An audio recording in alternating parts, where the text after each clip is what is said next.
Sen gittiğin yolu hazır, başka yola çıkmışsan.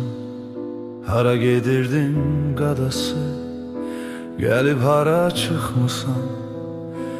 Bu ne toydu atam oğlu, bir ölen eşkin yası. Sen seven kız başkasıydı, sen alan kız başkası.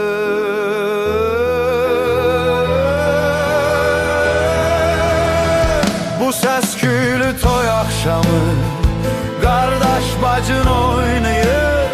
Senden başka burada hamı el kol açıp oynayır. Yok, bu toyun senden ötürü bir damcı sevinci yok.